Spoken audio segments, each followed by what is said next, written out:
पाण्याच्या ऐवजी ही सरबतं घ्यावीत। असं नाही आहे की जेवताना फक्त पाणीच पिलं पाहिजे। उन्हाळ्याच्या दिवसामध्ये या पदार्थांचा आस्वाद घ्यायचा नाही तर काय थंडी आणि पावसाळ्यामध्ये घेणार। नमस्कार, वैद्यसुविनायदामले।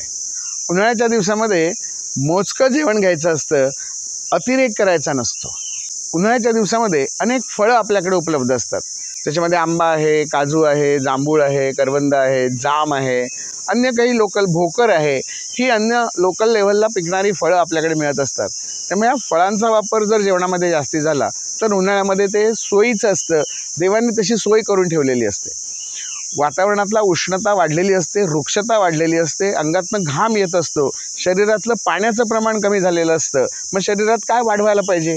द्रवांश वाढवायला पाहिजे, पाणी वाढवायला पाहिजे, स्निग्धपणा वाढवायला पाहिजे।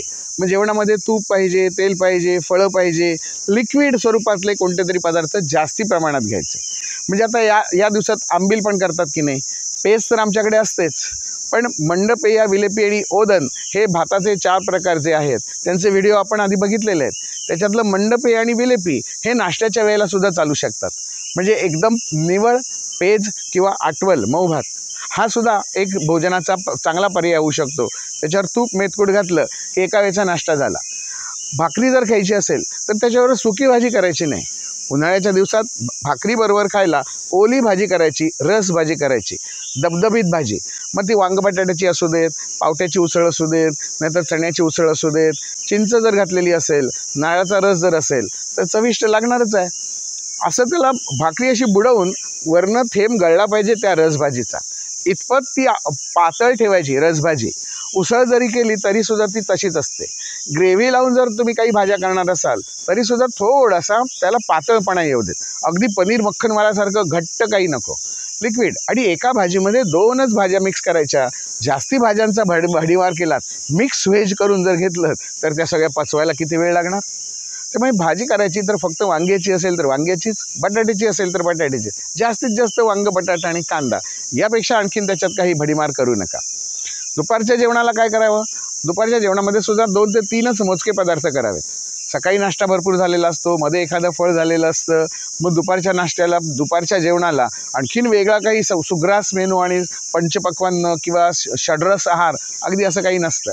मग नुसता वरण भात आणि एखादी पापड किंवा कोशिंबीर घेतलं तोंडीला तरी चालू शकतं। चपाती जर करणार असेल तर चपातीच्या बरोबर एखादी चटणी चालेल किंवा भाजी पण चालू शकतं। आमटीतनं सुद्धा चपाती चांगली बुडवून खाता येते। पुन्हा सांगतो, लिक्विड जास्तीत जास्त घेणं प्रयत्न करा। घावन किंवा आंबोळी हा देखील एक चांगला पर्याय असू शकतो। थालीपीठ हा पिझ्झाचा आजोबा म्हटलं तरी चालेल किंवा आजी म्हटलं तरी चालेल। हा आधीच्या जमान्यातला एक चांगला पदार्थ होता। त्याच्यावर लोण्याचा गोळा खाऊन त्याच्याबरोबर सुद्धा दुसऱ्या कसल्याही पदार्थांची असलीच तर चटणी, नसली तरी चालते, असा तो थालीपीठ मल्टीग्रेन आट्याचा कधीतरी असतो, त्यामुळे चालू शकतो। उन्हाळ्याच्या दिवसामध्ये आणखीन आंबील घेतली जाते।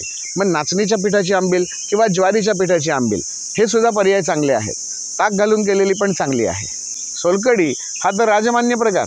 कोकणामध्ये सर्व घरामध्ये उन्हाळ्याच्या दिवसात सोलकढी असतेच। चाकरमानी आलेले असतात, त्यांच्याकडे तिथे त्या मुंबईमध्ये किंवा शहरांमध्ये नारळाचा रस अगदी पुरवून वापरणार।